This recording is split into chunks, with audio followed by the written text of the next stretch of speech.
Welcome to Fighting Forward for a Future. It is my honor and privilege to feature Tongo Eisen-Martin, San Francisco's 8th Poet Laureate. On November 8th, Tongo came to perform poetry from his newest publication, Blood in the Fog, published by City Lights Press. He performed poetry for my students at Harold Washington College, talked about his writing philosophy, and also his future plans. Tune in as you learn from this amazing cultural work that Tongo Eisen-Martin is putting forth to transform the world. The program begins with a brief welcome from College President Dr. Daniel Lopez. Let me thank you, Professor Estrada, for inviting me. I always enjoy coming to your class, and you have some wonderful speakers always here. And so on behalf of the college, Tongo at the City College of Chicago, Harold Washington, thank you for being here. Thank you for giving your time, and thank you for what you're about to share with students. I think, one of the great things that we do here at the college is to bring community members, professionals to talk about their work and also about their experiences, because I think a lot of the times our students sometimes, it's good to hear all these positive things that are happening in our community. And so it is really a privilege to have you here and in this class and talking to our students. As a former student of Harold Washington many years ago, I can tell you that those are the kinds of things that I still remember when I was a student here, when I had great faculty who would engage me and bring other members of the community to share with us what it is that they're working on. So thank you for being here. And to you, Dr. Estrada, thank you for inviting me. So I'll stick around for a little bit if my connection doesn't disconnect here, all right? Thank you again. Yeah, much appreciation. Thank you for having me. The privilege is mine,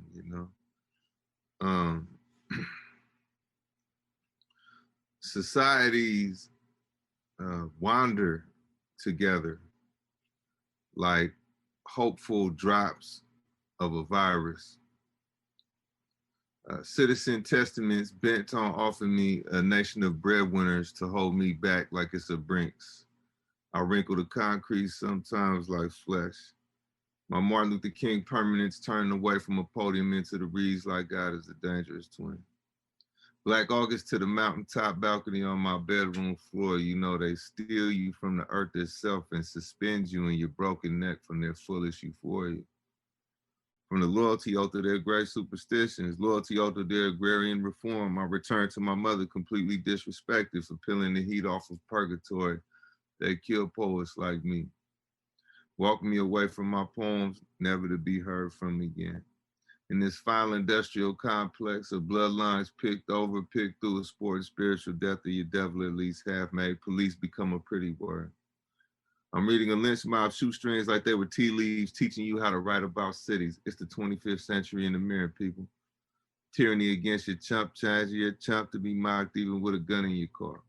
A cubit of needlework spelled tune for the proletariat, the relapse ministry, talented people curled up in a fetal position next to a diamond dying, just another service day in the theatrics of tea house fascism, in a bouquet of surveillance cameras in the poverty of God. New blue eyes, courses of water, newly potted presidency of one big shiny coin, if you ask it, animated capitalism and other non-literal boys killing his white freedom.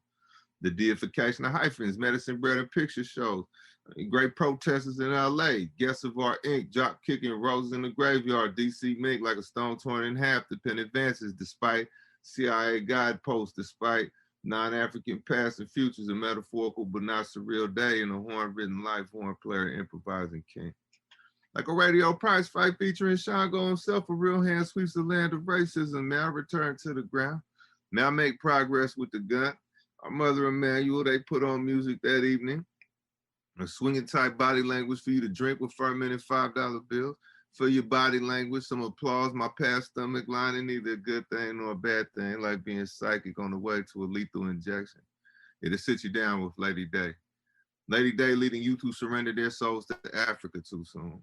Polity thought floating in the cup of water, she saved me. Accessing my stomach, accessing the love of the American lynch. Coat sleeves wooden and avalanche into the wrist. Our mother Emmanuel avalanche into the sharp keys. Pain, the deal you make with pain. Piano makes sense for them. laying hands on the world gradually, addressing the bended necks on the streets of the north. Traveling, sailing in pain, repeating pain in the north. 10 trigger fingers on that piano of harmony, what happened? Putting 100 fights on every direction, offered a lady day, leaning on trees again, recruiting the countryside itself, saying, lay your plan out on this lightning. Make your poems a corner pocket of men. I created the blues itself. America may clean my dead body, but will never include me. There goes the poet. Killing without killing. Never mind this painting of your language. May I be a meaningful lynching. A crow's passing, good and dead by the afternoon. I go to the railroad tracks and follow them to the station of my enemies. A cobalt-toothed man pitches pennies at my mugshot negative. All over the United States, there are toddlers in the rock. Now, I see why everyone out here got in the big cosmic basket and why blood agreements mean a lot and why I get shot back at. I understand the psycho-spiritual refusal to write white history or take the glass freeway. White skin tattooed on my right forearm, ricochet sewage. Near I collapse into a rat-infested manhood. My new existence is living graffiti. In the kitchen with a lot of gun cylinders to hack up. House of God in part, no cops in part. My body brings down to Christmas. I'm in the new bullets, pray over blankets made from the old bullets. Pray over the 28th hour's next beauty mark. Extrajudicial Confederate statue restoration. The waistband before the next protest post. Hey, by the way, time is not an illusion, Your Honor. I will save your death for last. I mean, you are witty, Your Honor. You're moving money again, Your Honor. It is only random one thing. Not white cops and prison guard shadows reminded me of spoiled milk floating on an oil spill. The neighborhood making a lot of fuss over its demise. A new legs for a Black Panther party. Malcolm X's ballroom jacket slung over my son's shoulder. The figment of village and new news to a new white preacher, all in an abstract painting of a president. Bought slavery some time, didn't he? The tangent screeches of military bolts and election Tuesday cars, a cold-blooded study in leg irons, proof that some white people have actually fondled nooses. Their sundown couples made their vows of love over opaque peach plastic in both action audiences. The Medgar every second is definitely my favorite law of science. Fondled news clippings and primitive Methodists, my arm changes imperialism, simple policing versus structural frenzy, elementary school script versus even wider white spectrums, artless bleeding and the challenge of watching civilians thinking. Terrible rituals they have around the corner. They let their elders beg for public mercy. I'm gonna go ahead and sharpen these kids' heads in the arrows myself and see how much gravy spills out of family crest. Modern fans of war, with their t-shirt poems and t-shirt guilt and me having on the cheapest pair of shoes on the bus. I have no choice but to read the city walls for signs of my life. You know, apparently too much of San Francisco was not there in the first place. I mean, this dream requires more condemned Africans, or put another way, state violence rises down. Or still life is just getting warmed up. Or army life is looking for a new church and ignored all other suggestions. Or folktale writers have not made up their minds as to who is going to be their friends. This is the worst downtown yet, and I've borrowed a cigarette everywhere. I've taken many a walk to the back of a bus that led on out the back of a storyteller's prison sentence, then on out the back of slave scars. But this is my comeback phase. I left my watch on the public bathroom sink and took the toilet with me. Threw it at the first bus I saw, eating single mothers half alive. It flew through the bus line number, then on out the front of the White House. Hopefully you find comfort downtown. But if not, we brought you enough cigarette filters to make a decent winter coat. A special species of handshake. Let's all know who's king and what's a light span of uniform cloth. And this coffin needs to quit acting like those are birds singing. I mean, rusty nails have no wings, have no voice other than that of a white world dying there. Book pages in the gas pump, catchy, isn't it? The way three nooses is the rule, or the way potato sack masks go so well with radio codes, or the way condemned Africans fought their way back to the ocean only to find waves made in 1920s, burnt up piano parts, European backdoor deals, and red flowers for widows who spent all day in the sun mumbling in San Francisco, red flowers for what's the color of a doctor visit. There are book titles in the streets, book titles like Hero, You'd Make a Better Zero, or Hey Fur Coat Lady, the President is Dead, or Pay Me Back in Children, or They Hung Up Their Bodies in Their Own Museums. And other book titles pulled from a drum solo, Run Here, Hero, Lie at the Hiding Place, all the bullets in 10 precincts know where to go. There's no heaven nor the other good idea in the sky. Politics means that people did it, people do it. Understand that when in San Francisco and other places that was never really there. I bet this ocean thinks it's an ocean, but it's not. It's just 6th and Mission Street. All know who's king. King of thin things, you know, like America, I'm proud to deserve to die. I'm gonna eat my dinner extra slow tonight in this police state candy dispenser you all call the neighborhood. No set of manners goes unpunished. Never mind a murderer's insomnia or the tea kettle preparing everyone for police sirens. You know, sorry. First, I should have apologized to the souls of the house because I'm wearing the cheekbones of the mask only, like a pill bottle whose name is yours, name tagged on the side of a factory of wrist. I mean, teeth of the mask now. Back of the head of the mask now. A new phase of anti-anthropomorphism, fanning for real faces. Stuck with one of those cultures that believes I chose this family. I'm not creative. Just the silliest of the revolutionaries. My blood drying on my only jacket. The police state psychic middleman evangelizing for the creation of an unmasses, an unmedical, blood of a lamb, less racialized, or awesome prison sentence. A right angle made between a point on a Louisiana plantation and a 5-year-old's rubber ball. 3 feet high and falling like a deportee plane to complete my interpretation of garden variety genocide. I'm small talk about loving your enemies a little more realistically. My paper tigers and also gold. I mean, I need my left hand back. Broke my neck on a piano key, found paradise in a fist fight. Maybe I should check into the Cuba line, watching the universe's last metronome. Some call Black Jack and say, just wait, just wait. These religions will start resigning in a decade or two. Some colorfully, some transactionally, in a cotton Gothic society, class betrayal gone glassless. I mean, ironically, my window started fogging over too as I was trying to figure out which Haiti would get me through the winter, which poem houses souls, which socialist breakthroughs. Breakthroughs like taking 10 steps back, then finally trying stillness, like introducing Gabriel Prosser to the loneliest monk. I mean, I remember childhood, remember the word childhood being a beginning. Scribbling on an amazing grace, I rented this body from some circumference of slavery. Remember being kicked out the Midwest. Strange fruit theater, lithium and circuses, like-minded stomachs, the ruling class blessing their blank checks with levy phone, with opioid tea, sentient dollar bills yelling to each other pocket to pocket. Cello stands in the precincts for accompanying counter-revolutionaries. My mother raised me with a simple pain. The poet loses his mind, like the room has weather, or first girlfriend gravity. Difference between me and you, the madness wants me forever. A pair of apartments defining both my family and political composure. Books behind my back, bail money paved into the streets, playing euphoria cliche, bracing for the medicine's recoil, sharing the dirty daily sounds with my friends, Black Jacobin's underground topography of a grandmother's hands, psychology of the mask now, teeth of the mask again. You know, all street life to a certain extent starts fair. I mean, sometimes with a spiritual memory even. Pre-dawn soul clap, your father dying even. And maybe I pushed the city too far. My sensitivities for landfill districting and minstrel whistles, white supremacists on graffiti on westbound rail guards is all overcome and reauthored. Reauthored by revolutionary violence that chose its own protagonists, a muted stage of genius, the garbage is growing voices, condensed Marxism for warrior depressives, underpasses in their pockets because they just might be deities, a decent bit on the Panther name, a merciful Marxism, disquieted home life, a metaphor for relaxing next to a person who is relaxing next to a gun.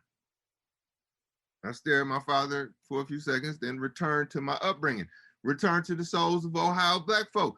Revolution down there pagan at this point, you know what the clown wants? The respect of the ant. Wants to interpret pain only, wants to pull a 38 out of a begging bowl, wants me to hurt my hand on this pen. I'm not tired of these rooms, just tired of the world to give them a relativity. My only change of clothes prosecuted, the government has finally learned how to write poems. Shootouts that briefly align and make up a parable, or parables like white bodies are paid well. Do white men even have leaders? Are all white people white men? A rat pitches a river. It can almost taste the racial divide, can almost roll a family members head into a city hall, legislative chamber. All knows who in this good book will fly me. All I do is practice, Lord. Decided not to talk out of anger ever again. Met my wife at the same time I met new audience members for our pain. We passed each other cigarettes and watched cops win. A city gone uniquely linear, Harlem of the West. Do a true universe. I will always remember you in fancy clothes, my wife said. So here I sit, twisting in silk ideation. Rifle made of postbellum targets made of an honest language. I mean, this San Francisco poetry is how God knows it is me whining, riding among the lesser respected wolf, Lesser observed militarization, Dixie list prison bookkeeping. I mean, the California Great Coats are coming. Lynch mob gossip and bourgeois debt collection. I mean, it's tempting to change professors mid-poem. In the Chicago briefing, a white sergeant saying blank slate for all of us after this black organizer is dead. Standard academics toasting $2 wine at the tank parade. Bail nothing, Lord. Just nuclear cobblestones, gun line athleticism, and the last of the inherited asthma. Children given white dolls to play with in fear.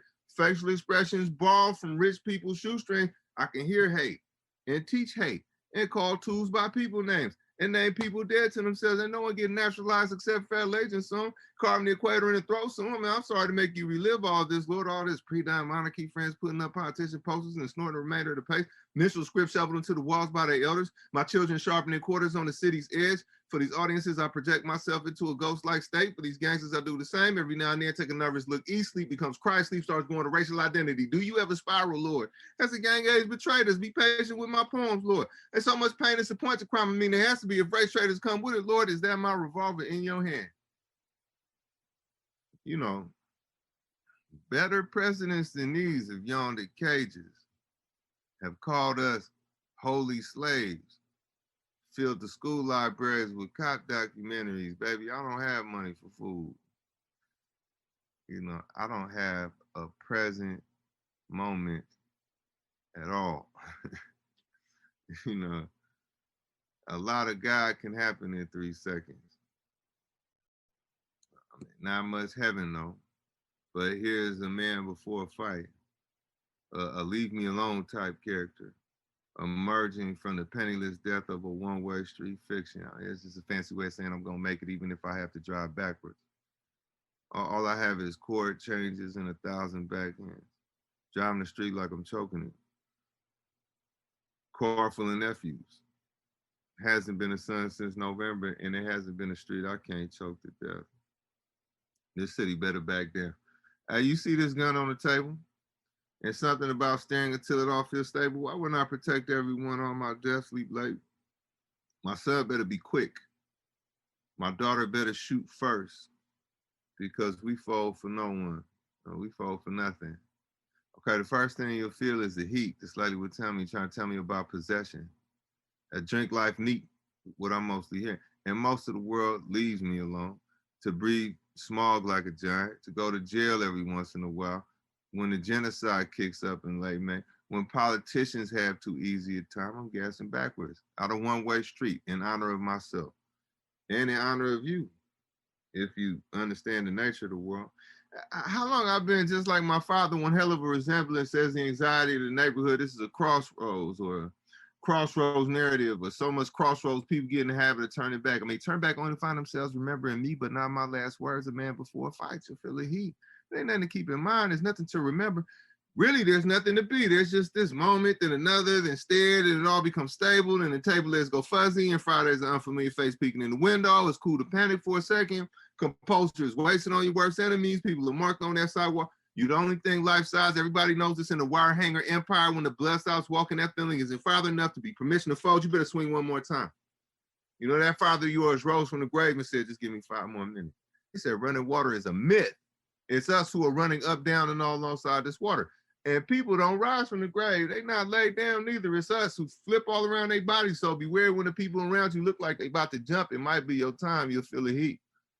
And when 4 walls demand to be 4 walls and the earth outside mutes, man, don't panic. No, don't try to recreate the earth outside. And don't tell jokes to yourself. Don't even talk disrespectfully to the 4 walls. Instead, unclench your fist and walk away. There might be heaven if you understand the nature of the world. I mean, I talk facing away from the dead. They replace me with the change in my pocket, a penny that is yet to be invented. I mean, they say you have to know how to cut a throat on the way to cutting a throat. After sleeping on a mattress made from 2 garbage bags of clothes, I became content with the small gestures of plantation fires. I mean, playing with couch ashes, I realized how weird the universe was. It exists in so many places, so many random things. It interrupts me while I'm trying to dream. I mean, like your Clay correspondence, Lord. Hey, to be transparent, I have 20 books next to a bullet like an old man giving advice at the beginning of a revolution. I've really done it, Lord. Explored the mumbles of my mind, explored what's naturally there, and I found no brainwashing. I found Africa, Lord. I have a future. It takes place in the diasporic South. I have morning possessions, modern militancy. I mean, windows to the South. I'll walk on a missile for food. I guess you will not want flowers for a few years, Lord. Will I be tied face to face with the country I murder? Merge with us, Lord. Our old metal versus new metal. Our old metal versus a pool of meandering imperialist faces. A multiculturalism of sorts. The dead replaced me with a comedian's chest cavity instead of a chest cavity. Hell taught me it takes a violent middleman for me to talk to myself, like stories that travel through other people's stories, a song about a song, a hemisphere about a hemisphere, stories that travel through a conquered poet. Hey, my mother remembers Africa, Lord. She killed on behalf of you, Lord. I wore a machete all winter and no one asked me what it meant. I read 1,000 books in front of the world. What I do is fight poems and sleep through decadent San Francisco prayer circles, watch people play for post-working class associate services or recreations of a governor's desk, ruling class order of utility, playing find a sociopathic bureaucrat. Today, some white people scare even easier. TV in a basket next to a ceramic baby wearing ceramic armor, musket, progeny, fantasizing through the art of the poor. Their trendy latches locked before God, black art hunted down like a dog. Hand over my friends, Lord. Lord, I think I'm going to die in the war. Unelected white people in my small house like a blue song of no spiritual effect, or a dollhouse H-bomb, a pony show near dead bodies, apartheid weddings that go right, apartheid white people who give birth to mathematicians, the spiritual continuity of barracks and police stations, a chemical interpretation of a Sunday trip to church, church smells in their pockets, a river mistaken for a talking river, no autobiography outside of small personal victories of violence and drug use, made in the image of God trinkers who white abolitionists confided in their children about, chemical assurances that they will switch from black artists to white artists, from black God to white God, from black worker to white worker. I think about you cautiously, Lord. In the same way I think about my childhood, Lord. Foxhole Friday nights, most of life is mute. A comedian points out a planet's field to a priest. King Sugarcane, King Cotton, King Revolutionary, the bottle is central, containing all modes of shallow introduction, introducing an unlisted planet class speaking about fevers and balance sheets and reassuring the masses that we could figure out our fathers later. A priest took my mother lightly, Lord. Stood in front of parishioners, re-raveling fantasies about black art, priest reading confidently before I broke him and broke his parallel, After the day, I've never been a poet before. Little brother watches his big brother's friends. They lean rifles on shelter walls. They agree with me and call it literature. It's a simple matter, this revolution thing. To really lie to no one. To keep nothing godlike. To write a poem for God. I'll stop now. Damn, Tongo, I love it. And I know I gushed I'm trying not to gush over all your book reviews, but by the way, Tongo just put out this book, Blood in the Fog, which is novella size. I love it. I love the size. And this one is the one that I reviewed. Someone's dead already. You're getting a lot of claps. Listen, if you all feel like asking questions between, do you want to do that? Thumbs up if you want to do that. And I'm sure Tongo roll. Anybody want to ask questions? Because I can always stop the stream because I'm recording it. No, you guys are being shy. You're welcome to chat the question out. And if you want, I can speak it or you can speak it for you. What I was going to say is, I know everybody writes about your syntax and whatnot, but I love the juxtaposition of images and just gorgeous, man. I mean, that's why I love listening to you perform and I love reading your poems over and over again. There's just something about how you couple these images that is just so, well, this is why you're the poet laureate, but I love that style. And I don't know, I'm not asking for you to speak about your craft, but I was wondering if maybe you could tell the students what you mean when you talk about genocide. Because I think when you're referring to genocide is what we're seeing here in Chicago, and if anybody else has a question, feel free to chat it. Or if you want to comment on the poetry, by all means, guests, you as well. Right. So, well, genocide is well, like, man, I think the UN definition of genocide isn't bad. You know what I mean? Killing in whole or in part members of a group and imposing conditions on a people that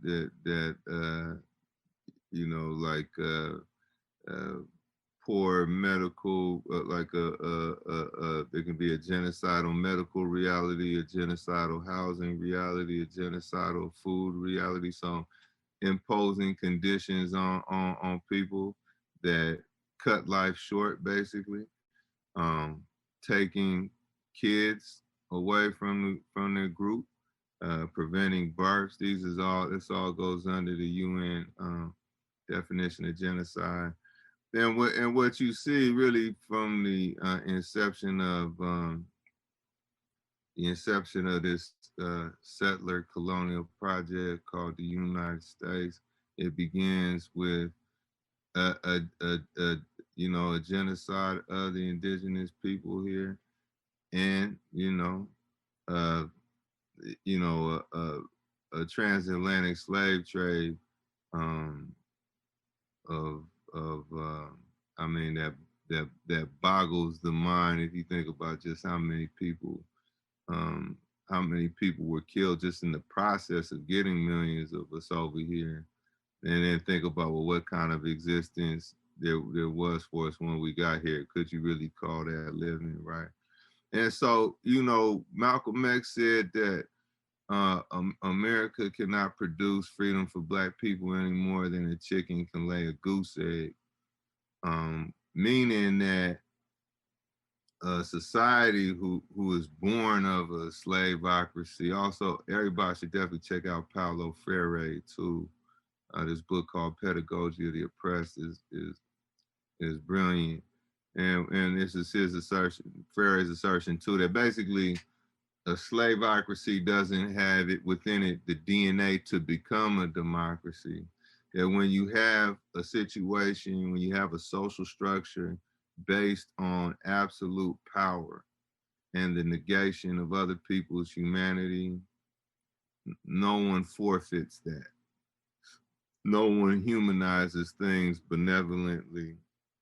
And so when you look at the practices, the institutional practices in the United States, you see this genocidal tendency, this tendency basically to deny the humanity of a group of people whenever it serves the political interest of frankly of a white ruling class. Right. So That's this is what we have to understand. And what's trippy is like it's the same, extrajudicial killing of us, again, putting these poor conditions on us. Like it's the same, it's been the same through every little era of history, it's the same struggles, you know. right. No, It's that's what the same arrangement of power. right, right. We were talking about how, because we had Chicanas and they were active in the 60s and 70s, and they came to talk to the students last Wednesday. And they worked with Teatro Campesino, but then they went off on their own troops. But what struck me, and it hits me again, that a lot of the issues that they were fighting for, we're fighting for now. Except that now we're seeing hundreds of thousands of people making basic demands. So fighting against police brutality, fighting against, fighting for women's rights, right? Fighting for immigration, fighting to end wars, all of these things. And yeah, so I put the title of the book. So you did get a few questions in the chat, Mijo, and it says, one of my students wants to know, do your expressions connect to the poem? And I'm assuming when you perform. By the way, you do a pretty amazing job with the Zoom. This is like the best Zoom camera performance I think I've seen. So I think that's what he's asking about. Um, when it comes to saying a poem, it's really like I'm at, it's more of a meditation, uh, or you treat it more like a meditation than like a performance, right? So instead of like trying to like sell you a poem, I'm actually letting the poem kind of animate itself. Mm. According to the various factors. So it's like you have a line of words, the kind of the exercise of respect is to give the line its due, like to allow that line to influence me in that moment and deliver it in a certain way, so that it's always kind of a it's always like it's always kind of spontaneous or improvised as far as like what's gonna happen line for line. I'm trying not to like I'm trying to stay away from, you know, even what's kind of natural, right? In natural, like how personality work, oftentimes we have like a game plan, whether we have an idea of something we want or we have a general, even if it's a subconscious game plan of like, well, I'm presenting myself as this. And then we let that kind of muscle what we say and how we say it. So it's when you say in a poem, the objective is to relax that inclination. That ain't necessarily terrible, you know, and in many ways it's natural, and you can, you know, do all kind of interesting things with that mode of communicating. But on the flip, you know, in the poem, just I'm dropping that um dropping that prescription, and just like however the line want to say itself, that's where I go with in that moment. And I got lucky in that, like, my style on the page is very conversational. Yes. So when it comes to like saying it, I can have that conversation in different ways. Cause you know, like they say, the same thing that make you laugh and make you cry, right? So there's all kind of range in that. At the end of the day, there's something about, like, you know, I mean, even to write a poem, to write a line, even when there's something like super deep or painful or, you know, heavy, there's still a little like there's a little humor in it at all times, just because to play with words is playing, you know what I mean? So what it does is it gives the statement a flexibility um to however you feel like animating it in the moment. And the groovy thing actually is when you allow that flexibility, you actually end up making you can give a tone of depth that you wouldn't even be able to achieve if you was trying to like be deep on the front end. Just by being flexible, I can actually get more intense when saying a poem than I can in a regular life situation. Or I can get more haunting saying a poem, or more open, seeing like I'm channeling something like that, you know what I mean? But it starts with the flexibility. Or I could be funnier than what I am in real life. It starts with the flexibility. So that's all, like, and so then all I'm thinking as I'm going along saying a poem, I'm really just constantly paying attention to just like, well, how flexible am I in this moment? Like, and what do I have to do to like reset if need be? And just continue to kind of, it's like you don't say the poem, you kind of allow the poem, you know, and it just, and that's the dance. Another question is, what inspired you to become a poet? Man, I just got stuck with it. I don't know. I was just, I was, I really, it just kind of lines just started jumping into my mind at an early age. But now, what's interesting though is it's really kind of a thing, or maybe not that interesting, but what might be instructive is that I didn't take it serious for a long time. It was a long time before it moved into kind of like my central self-identity system, you know. Um, and and I think that's a crucial step in anything, because when something moves to kind of like the center or the front of you, well, then you get a more kind of like, from that position, you have a more critical relationship to your craft, whatever it is. And what a heavy, like what I could really credit a lot of evolution, any good evolution I made, it can be credited to a running conversation I keep in my head, like as far as just like, what is poetry in the first place? Right. And so there is like, then it becomes a kind of a journey that doesn't need any, it's like so I could be good, right? I could have some lines, but until it really moves into the core of my exploration of life, it becomes my, because it's just like, in some ways life is just you exploring things. Until the craft moves there, I'm still kind of servant to external feedback, right?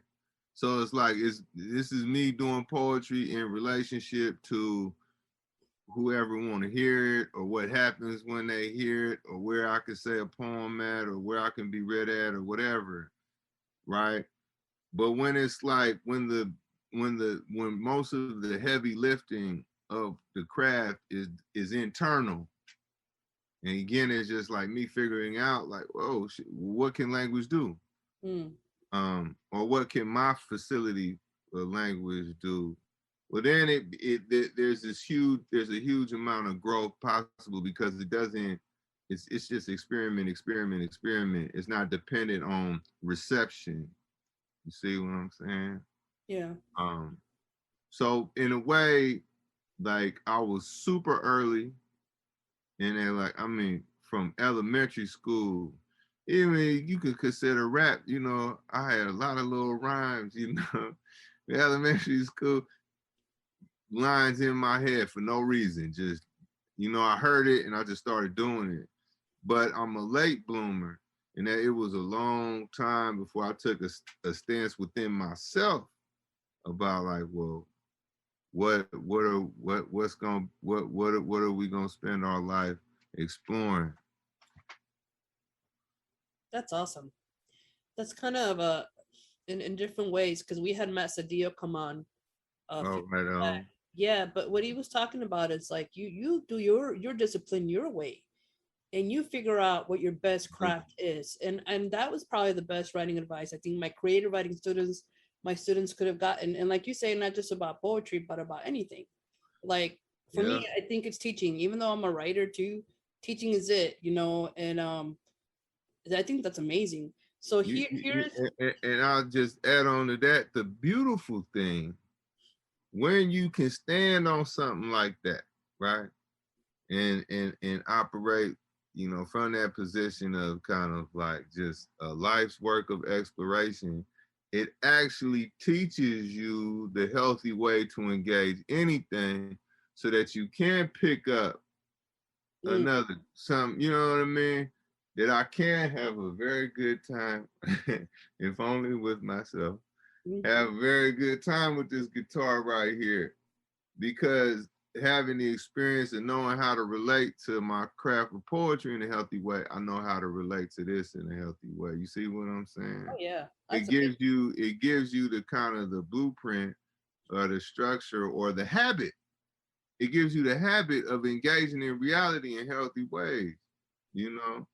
So it's crucial, even if, even in influencing other things you do.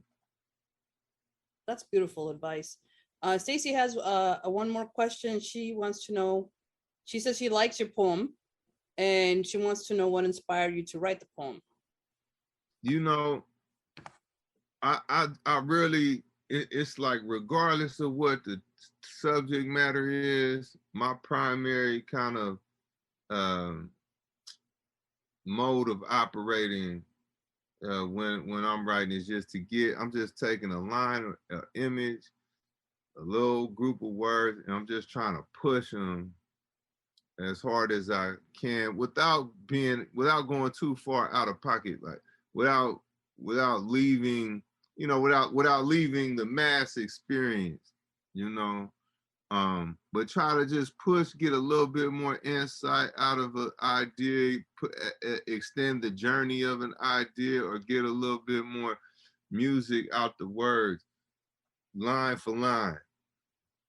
That's really how I operate. And then what happens after that, really, I can just relax on all the work I've done before I picked up the pen to understand the world, right?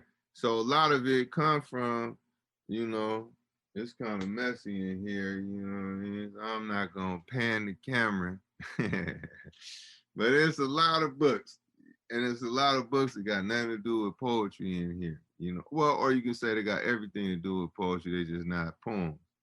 Um, so it's just kind of like what you see in the poem is synthesized from what I've done to just study in studying the world, and studying what you can do in the world, you know.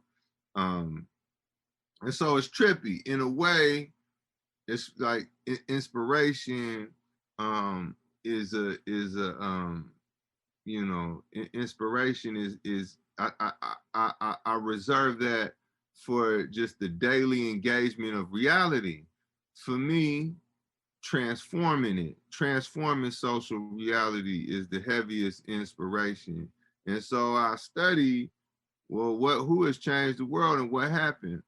How is the world organized the way it's organized? How's power organized the way it's organized?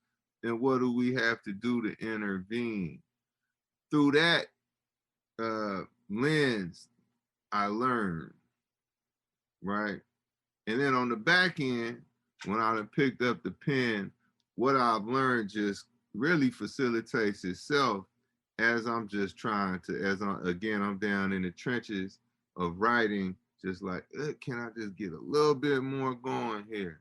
You know, it's interesting. It don't take much to push it just a little bit far. Like, or you think about somebody you know that's really, really funny. It's not like they've invented a whole new way of communicating. They just take the way we all already communicate, or the topics we all already are obsessed with and talk about, and they just push it a little bit, you know? So it's like the same thing on the page. It's interesting. You'll find out it's actually not. You don't have to. You don't have to go that far to really to expand an idea. You know, you don't take that many more words, or it doesn't take. You don't have to go into just a completely different world. You know.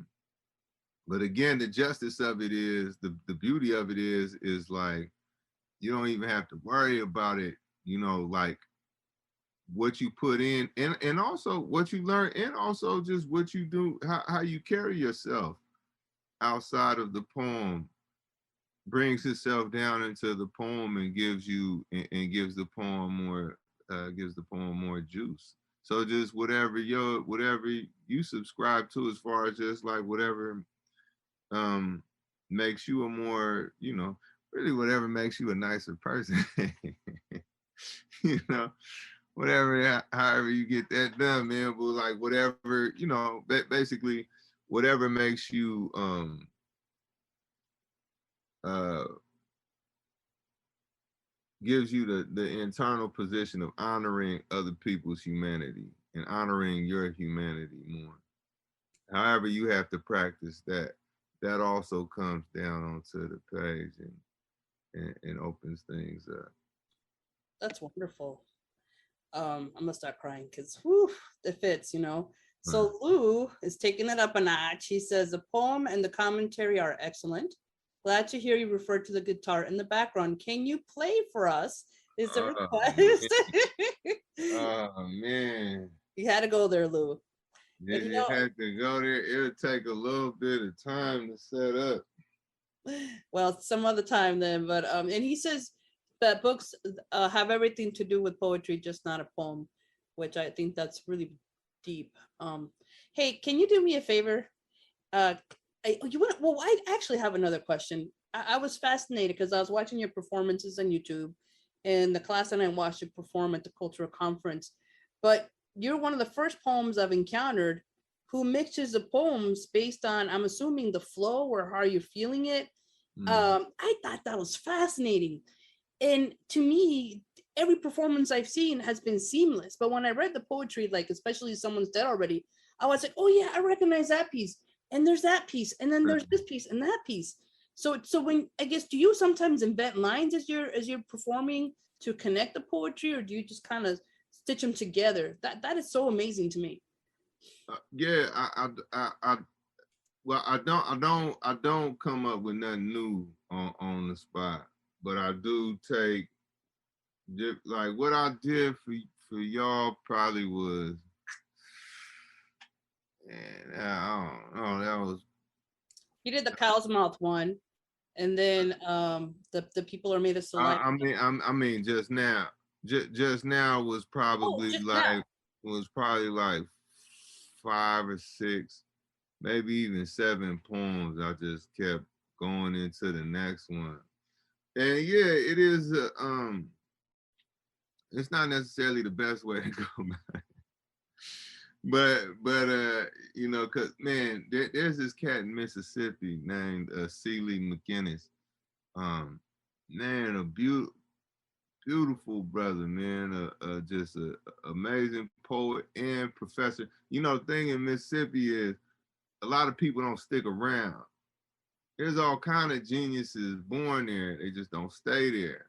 And so it's something like really special about a cat who could have gone anywhere, but decided he was going to anchor his people there in Mississippi.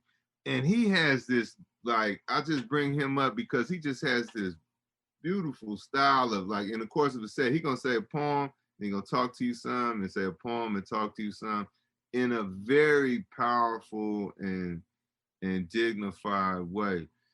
My I'm kind of I'm on a strength and a weakness the way I operate. I mean, there is a strength in that there comes a point where the energy isn't over. And so I can take the energy that's going on and just move it, you know, and just keep going into the next poem. And it's also kind of a challenge because it's a you know, it's seeing if I can do it. It's like kind of like running an experiment at the expense of your entertainment. You know what I'm saying? But it's like, you know, I want to see if I could pull it off. If I could just like run poem to poem and just like make it dynamic enough that it almost seems seamless. That's one of the experiments, you know. But also, frankly, like I don't talk well in between poems. Because it's like it's like operating out of two different minds. Sometimes I could pull it off, and I do my best. I do my best to pull it off. But it's like it's actually jarring for me. It's like my mind. It's like my mind gets upset trying to communicate one way and then try to make it communicate the other way. It's just like, you know, stress. It's stressful. So I'll just keep going. But also I think in the Zoom thing, there's also kind of a because it's not like I can't really use my diaphragm. Like so like in real, not real, this is real, but like in 3D, it actually gets bigger. And I actually need the breath, you know, like because I'll just spend everything in the course of a poem, and I need to reset, you know, and buy myself some time. So blah blah blah, you know what I mean? But on just sitting here, just kind of like monologuing along, I don't really run out of gas in the same way, and so it's kind of like, all right, let's see what can be done. Let's see what can be done next. But it's you know, it's kind of making a strength out of a weakness, I guess, is what is born from. But oftentimes too, genuinely, like it's just not over. like 2 minutes isn't enough, or 3 minutes isn't enough. You got to, you know, I've only begun. You know what I mean? Especially like in the beginning, you know, because you start kind of low or you start nervous. You know, it's just like the wind don't even pick up till like the second or third poem. So it's like I'm definitely not gonna stop until I get to a certain altitude. That's for sure. You know what I mean? Ain't no point. You know, I'm still trying to get the handle on myself, trying to get the hang of myself. And once I get the hang of myself, then okay. But and then there's some poems that kind of like group themselves together, like they just go together well. You know. No, I would have never have known they were separate poems, like at all. I know. And like I only knew that you may do that, you know, because I've seen the videos, and but that to me was like holy shmoly, you know.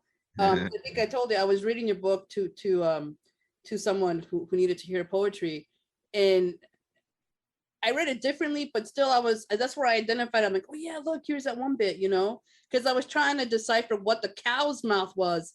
I'm still trying to figure it out, and I'm not even going to ask you what it means because sometimes the writer doesn't know what it means exactly. I'll let you know what it means. Oh, actually, thank you.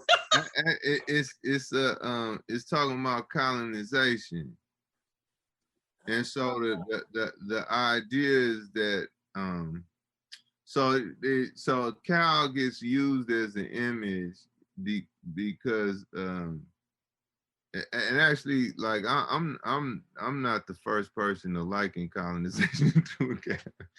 But it's the idea of cow's mouth is that so a cow has 5 stomachs. So why the cow is useful? No disrespect for all cultures who hold the cow as sacred. You know what I'm saying? But in this case, you can use the cow as a metaphor for colonization, because more than one empire eats. And you have the cows, who's at the cow's mouth is just the first one in. But then all of these resources that one empire steals and plunders, those resources run through the economic processes of other really ruling classes, we could say, other empires, or people who benefit from other empires. See? Can you do cow's mouth for us for a segment? Yes, yeah. so, man, you know, guided by teeth goes this country. There's a cow's mouth on the flag, a peculiar notepad, whole street life dear, but the writer is not here. He's somewhere talking to tombstones about the good old days, or splashing reborn water on his latest face, or wondering how Zoe Gunn is doing in the afterlife, wondering how much death trap is in those gas station aisles. They got to be $1 million a day on this concrete island. New engine in the moon, why it never goes down. I mean, 72 straight hours of night, at least according to everyone's posture around here. I mean, 8:30 in the morning is really 30 minutes of closing. The city shuts down for a sleepy rat race. Elevators shoe shuffle to the nearest heaven. Laughing with rats the whole way up. There's scabs everywhere, in puddles of city, in concentrated schools, in TV-lit warm rooms. The light reveals military fatigue when it hits just right on the ties that are wrapped around the necks of lazy white guys. Empire is too easy. Chant at the walls off something if you feel like it. Let's wait for a target to move a shooting back. Running for a tree line made of freeway. Wisdom says against a war machine on Tuesday, you stand no chance, but may we be the last poor people to play it safe. Cow's mouth on the flag. A politician raises his hand and the crowd shows their teeth. An oligarch raises his hand, little kids not safe outside. You all hide, depressing comrades and function. Like 15 minutes of closing and the city has survived another black rebellion. You know, we just paying dues by trash fires, not just anybody can set. Don't you love how deadly things whisper in the moment and people kill like feathers fall with everybody screaming inside? The writer knows that death is not a matter of dignity, rather humor. In a house that smells like roach races, nuclear percentages on torn stoves. I mean, here life never was. It's just lazy matches and mannequin humanity, hands rushing away from life towards those. What we doing here? Surviving for no reason in particular, because nobody going far today. Nobody will go far tomorrow. Trust me. Hell in heaven cannot count. Strange gardens with secondhand clothes play. And concrete wishes to be human so that it could be accountable where they find you drenched. And drains wish to be human so that they could be worthy arms for you to die in. Hey, greet them all, grandson. Prepare for the day when every child is coming. Don't say we ghosts didn't write you a poem. Don't say we didn't dig your life. Remember the shotgun by the co-rack that everybody in the house knows how to use. Remember the tightrope made of needles for walking in between driveways and man-made best friends. Go ahead, grandson, tune this street again. Never mind, this country kills musicians first. Broken neck night, scar neck light. If these walls could write lyrics, they say, what's your angle, angel eyes? 30, 50 rounds pass by on the street with no daughters. The street has no sons. Just young prisoners of war in a racist city that means to make capital. And we know so much. We know it all. We were stood against walls. Who's on the third cross around here? Cow's mouth, salivating over the street. And that is the story of why we aim at teeth.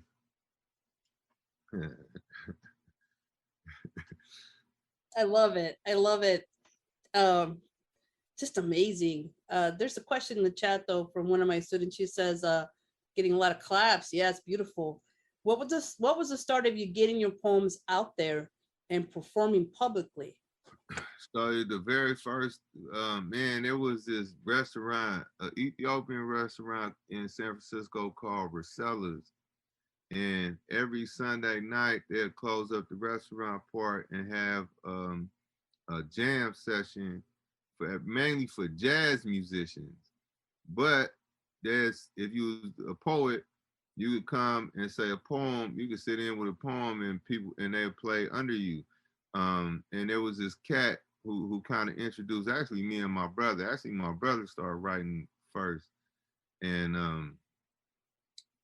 so this cat put us onto it, and that was like the first, the first time. I was probably like 18. Yeah, I was 18. It was like the summer before I went to school, and yeah, that was it.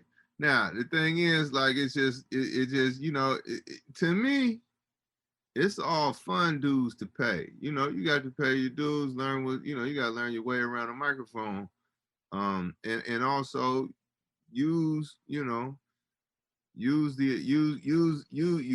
environment to figure out where you're at, and you also, like, you come around and it's best to go to places where people are really killing it, because it's like, if anything, you learn what the standard is, right? You want to go someplace where there's a good standard, being where there's, like, in order to sit at this table, you know what I mean? You got to be able to, you got to bring your spirit to a certain level, or be able to channel a spirit to a certain, intensity. But you just show up, and there's always an open mic. I mean, that's how I started. It's just open mic, open mic, open mic, open mic. And then eventually you get to know what's going on. People get to know you, and then they ask you to come read a set, or that, I was around a lot of poetry slams. They had you come compete in the poetry slam. You compete in the poetry slam, you got to have 3 poems in order to do that, this type of thing. But all along the way, man, it's actually beautiful to do it without an ambition. Like, to really just, like, because in a way, you don't want your life to just pass you by, right? You don't want to miss out on the opportunity to even just getting up in a random open mic and just saying one poem. You can find a sweet spot in there in which you really find some kind of, like, your consciousness goes to some super beautiful place. Even if it's just one time you get there on one line, the way you said that one line, you can just feel it. Like, oh, I made it out the matrix on that one. You know what I'm saying? Like, that's worth it. And you want to experience that, You don't want your life to pass you by, and it'll pass you by when you have your mind just on where you want to go. So it's just like, where you are, be right there and learn something and feel something. And then you go, then it's the next one, and the next one, and the next one, and the next one. But it's just like, you gotta love them dudes, man. A blues guitarist told me this too. After I already kind of had a little bit of leverage out here, They're already, you know. And he told me like he pulled me to the side and was just like, turn down nothing, because ultimately it's all just practice. So I don't sit up here like, oh man, I'm supposed to be here. Look at these cats. That's where I need to be. Blah blah blah. Nah, you be right where you are and just kill it right where you are, or be meditating right where you are. You know what I'm saying? Get to know yourself right where you are. But that's, you know, the open mics was my path in. Does anybody else want to ask a question? We're at, wow, man, this class has been, partly because we started late. We're at 12:12. We got 8 minutes left. Does anybody want to ask a question? Or Lynn, how about you? I know you're enjoying the event. Yeah, I just wanted to say it was very captivating. I wasn't prepared for, you know, all of the string of poems. I was wondering about that, so I was glad that the student asked, you know, how were you able to, you know, it was like conversational at first, and then when I hear you speaking, I'm like, oh, okay. So it was very engaging, you know, the way that you delivered the poem. So I really enjoyed it. Yeah, definitely. I often feel like your performances are a conversation, you know. So no, just wonderful. Let me see. What was your here we go. An iconic question, or what was your proudest achievement? Man, whenever I come up on a new species of poem, you know, that's the thing too, right? So speaking of like how I started and how it's going is way different. You know, just as far as just style and what or where I got lucky, I'm so appreciative. Like there have been points where I was just like, God, please give me a new style. I'm so tired. I'm so tired of these type of poems. Would you please just give me something else, you know, to say? And I could and I get my hands on it. So like, you know, like kind of the batch of poems I'm saying now is not what I had before. What I'm really proudest about is the ability to evolve, you know, frankly. Because I'm telling you, everything else is there's like it's never enough. You don't want to. I mean, you know, or put it like this: there are people who got their hands on all kind of stuff, all kind of awards and accolades. And I got my hands on a few things, you know. But the bottom line is, you put one of these people in the room. It don't matter what you got. If you get in the room with somebody like me, you're gonna get smoked. You know what I mean? And that's the worst feeling in the world. I see it on their faces. You know what I mean? Somebody come in the room all big and bad, chest all poked out, you know, because they got this and that and that and this. But when the reading is over, don't nobody remember what you was talking about. They're gonna remember the samurai that was in. They're gonna, you know what I mean? So it's just like the dedication is to the craft and how you can really and how you can really get down. So it's just like it ain't even no point in taking stock in these kind of in the accolades game. You know, you just want to make sure that whatever room you gonna enter, you know, I'm going to do the eating. I'm not getting ate. You know what I mean? That's really that's the best. That's the best feeling to have. You know, it's just like, man, when I'm not like when we get on this court, you know what I mean, or when we get in this ring, you know what I mean. I'm gonna tear your head off. You know what I mean? In a beautiful way. So yeah. Crystal asked, do you have an event calendar or any upcoming events for those that would like to watch your work? Ooh, you got some fans going here, Tongo.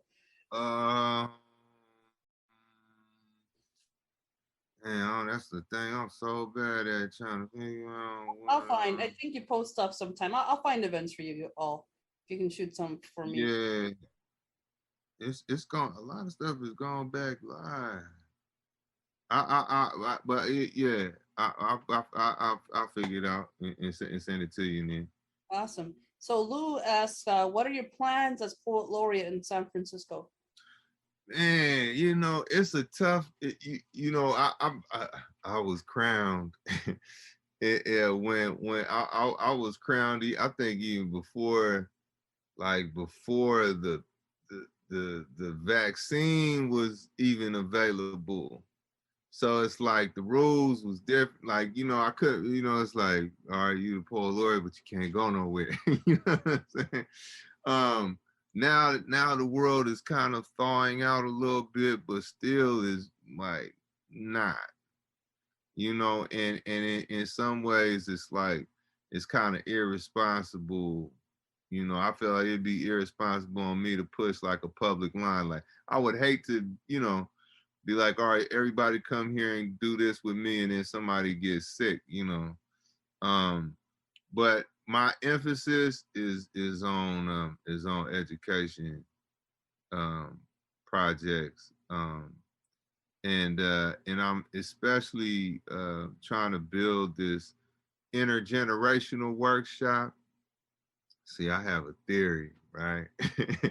that we need to stop looking at this thing in like the compartments of like, all right, this is youth programming, this is prisoner programming, this is elder programming, this is whatever, this is the artists programming, and just have everybody really learn together and write together. And it worked one time. So online, I was working with this middle school, and we was trying to do a program inviting the parents to do the workshop with the kids, and they just couldn't. Nobody could wrap their head around it until like there was this one day where the parents was right there with their kids in the houses sitting next, and they wrote with each other, and I almost cried like 3-4 times. It was just crazy because as much as like, of course your parents think you are a human being, of course you think your parents are a human being, but there is something still kind of reduced about the relationship. And when people were writing next to each other and being super vulnerable, you could see the kids, like you could see the kid looking at his mother in a whole different way. When she reads a poem talking about how she's anxious, about like, I'm worried about the world that he's in, and I'm worried that I'm gonna be that I might not be able to give him everything he needs, right? It's like the kid's mind is blown because now it's like more of a multi-dimensional person. And similarly, the parents got to see the kid is more than a vacuum of food and resources. You know what I mean? Like, yo, here's this whole little interesting mind. And also unprompted, because the writing prompts were super open. They were writing about each other. So of all the things the kid could write about, the kid is just sitting there talking about how much he appreciates his parent, which is something that they don't hear every day. You know what I mean? So it was just like you could just feel a depth being added, or them or depth that they were experiencing. And I think that's one of the problems, man, with this. Well, number one, they over categorize everything, right? So there's just like, they have a kid believe it's them against the world. Like, oh, this youth programming, this youth, like, no, you're part of a people. And so our education processes should reflect that. So just bringing people together, and also again, like we become much realer to each other when we write next to each other and read with each other, this type of thing. So like an intergenerational workshop is what I'm. That sounds awesome, and it makes sense. And here I thought I was being bold by doing liberation pedagogy, but that's actually pretty dope. Well, comrade, it was a pleasure. I hope to see you soon. Think of this as your second home, and good luck with your endeavors. Let me know how it goes. That sounds so fascinating, and just beautiful. Right on. Yeah, I like that. Like we're part of one human family. That's great.